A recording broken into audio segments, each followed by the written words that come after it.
Olá, seja bem-vindo ao canal Vinhos de Bicicleta, eu sou o sommelier Rodrigo Ferraz e hoje eu vou te dar 3 dicas legais aí pra você curtir no verão e sair do lugar comum. Vem comigo! Como a gente costuma ser bem didático aqui no canal Vinhos de Bicicleta, hoje não vai ser diferente e eu trouxe 3 varietais, né? Então eu vou dar 3 dicas de vinho e ao mesmo tempo dar 3 dicas de uva para você curtir no verão. E veja bem, um deles é tinto, para o seu verão, olha só! Fora preconceitos aqui no canal Vinhos de Bicicleta. Então vamos começar aqui por essa gracinha aqui, essa garrafa muito legal, que inclusive eu gosto muito desse rótulo aqui deles, eu acho ele divertido e bem alegre e bem colorido, como deve ser um vinho para o verão, né? Esse cara aqui é o Mas de Cinco Vinhas Premium e ele é um 100% Verdejo, feito lá na Espanha. A Verdejo é uma casta que acredita-se que ela tem origem no norte da África, mas que lá num passado bastante remoto foi levada para a Europa, né? Principalmente para a Espanha. A principal denominação de origem atrelada a essa casta é Rueda, que fica na região de Castilha e León.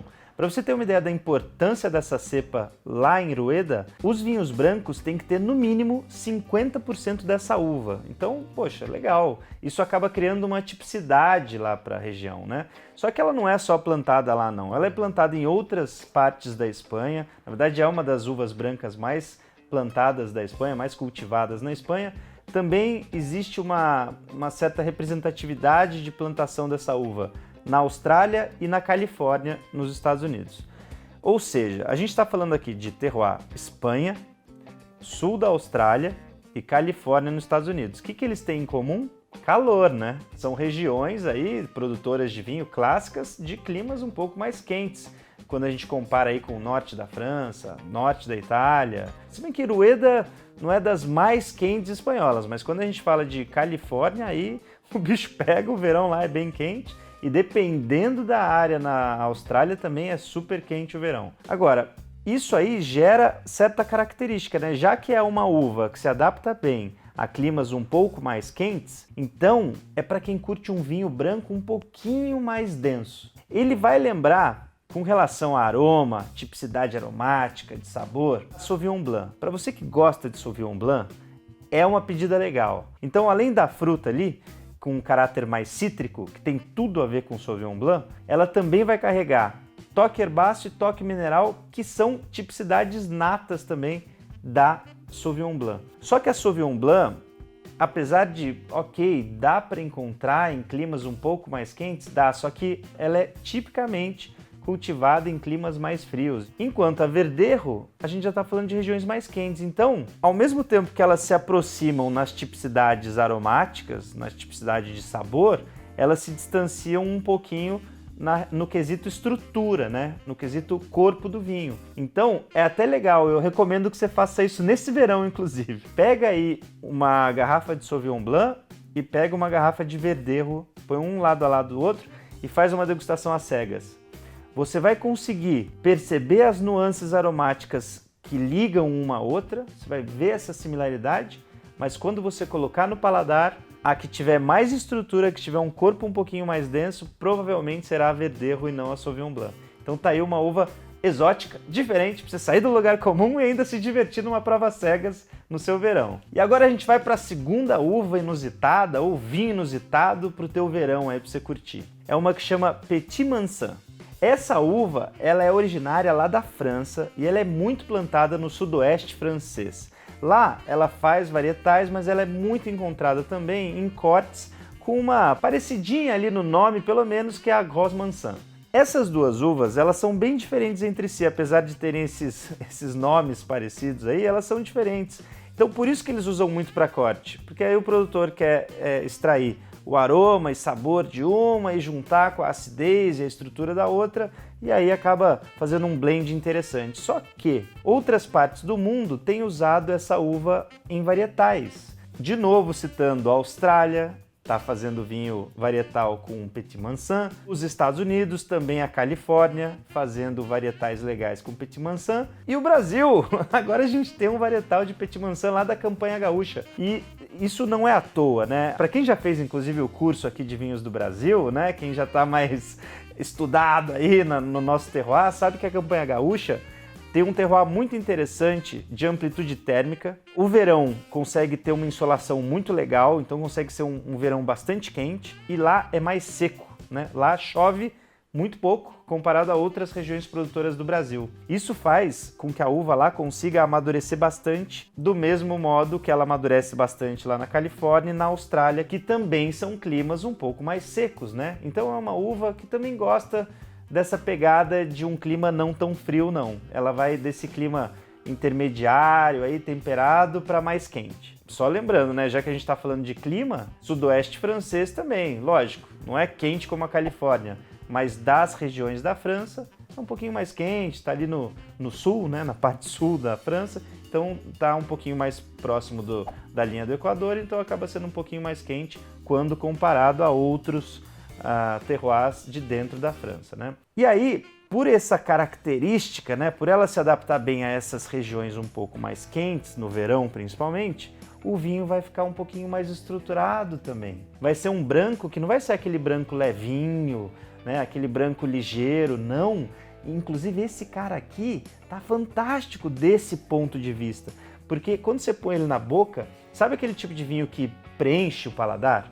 E aí você fica sentindo o vinho, e aí ele tem um final longo, e ele tem um peso de boca interessante, legal para harmonização.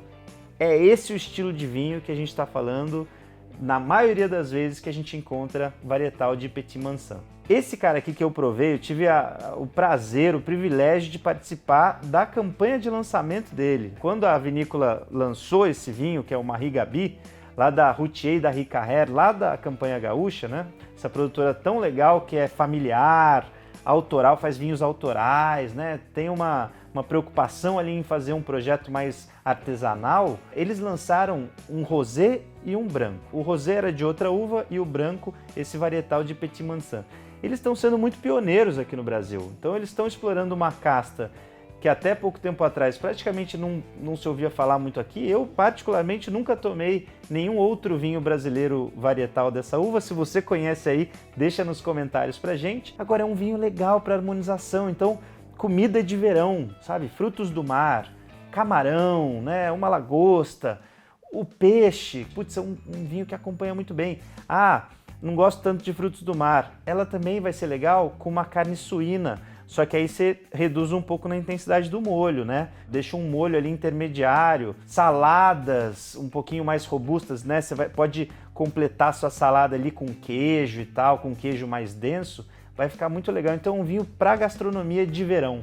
Eu acho uma ótima pedida e eu também vou deixar, assim como o Verdejo desse cara aqui, também vou deixar o link aqui no descritivo do vídeo, nos comentários, caso você queira adquirir. Os dois tem na nossa loja virtual da Vinhos de Bicicleta, então é só você comprar aí. E agora a gente vai para o terceiro vinho de verão. A gente estava muito no continente europeu, né? Falei de Espanha, depois a Petit Mansan, que é francesa, só que esse aqui é feito no Brasil.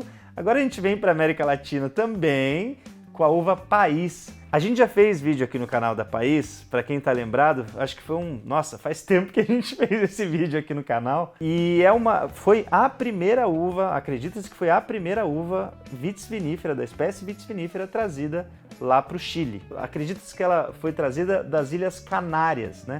Então, na história clássica do Chile, ela foi muito cultivada, muito plantada. Só que ela tem uma produtividade relativamente alta. Então, se fazia muito vinho mais simples mesmo, vinho mais para o dia a dia, sem muita complexidade, com a uva País no Chile. Então ela não teve muita importância do ponto de vista do marketing, de exportação de vinho chileno. Ela ficou meio escondida ali durante boa parte do tempo, perdendo espaço para Carmener, Cabernet Sauvignon, a própria Malbec na Argentina, que também está sendo cultivada no Chile, Syrah, Merlot, então várias outras castas tintas acabaram se sobressaindo com relação a País, só que agora eles estão retornando com tudo os vinhos País.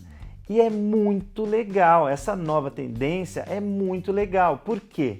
São vinhos fáceis. E eu diria, né, se for para martelar agora ajudando no marketing da País, é a nossa Pinot Noir. Então, enquanto os franceses têm a Pinot Noir deles, que é a uva frutada, né, mais leve, frutas vermelhas, acidez mais alta, A nossa país é assim. Então, não é uma uva muito cultivada no Velho Mundo. Na verdade, ela é praticamente esquecida por lá. Aqui ela está retornando com tudo para a vitivinicultura chilena, principalmente de produtores mais artesanais, muitos deles que fazem cultivo orgânico, que defendem aquele método de mínima intervenção humana possível. Alguns deles produzem com leveduras indígenas, ou seja, não fazem a inclusão de nenhum tipo de levedura, deixa ela fermentar ali ao natural, vamos dizer assim, durante o processo de fermentação. Inclusive, uma das ocasiões mais legais assim da minha carreira como sommelier foi o lançamento do Descorchados, que eu participei lá no Chile, só para a imprensa chilena. Eu era o único brasileiro lá, o penetrão lá, mas foi muito legal. Tava o Patrício Tapia lá apresentando, estavam lá produtores muito legais, artesanais e tal, fazendo seus vinhos de um jeito assim, sempre produções mais limitadas e tal, e vários deles fazendo vinhos com a País, todos eles com essa característica: vinho leve, bem frutado assim, puxando para fruta vermelha, fresca, fruta silvestre. Parece que você está com uma cesta de morango na tua frente. Acidez mais alta, então um vinho que pode ir muito bem aí com gordura, né? Pratos gordurosos. E ao mesmo tempo ela traz uns toques herbáceos assim, uns toques mais rústicos que ajudam a complexidade dela, né? Ajudam ela a fazer vinhos mais legais, que você vai descobrindo as nuances dele à medida que ele vai respirando na taça. Então, é uma uva que eu recomendo assim demais para o teu verão. Se você ainda não conhece e se você é fã da Pinot Noir, tá aí uma excelente dica para você, e ele também eu vou deixar o link aí nos comentários e na descrição do vídeo, tá bom? Então é isso, esses são os vinhos, as dicas do Rodrigão inusitadas para o teu verão. Vamos fugir do lugar comum, né? Que todo mundo aí só quer saber das uvas mais básicas, mais famosas e tal, e a gente tem que conhecer o mundo do vinho, é muito maior do que isso. Se você curtiu esse vídeo, deixa o seu like. Se você ainda não é inscrito no canal, se inscreve, ajuda a gente, fica sabendo das novidades ainda, desse conteúdo bacana que a gente traz para vocês. E é isso, boas compras aí, bom verão e aproveite com esses carinhas aqui que fogem do lugar comum.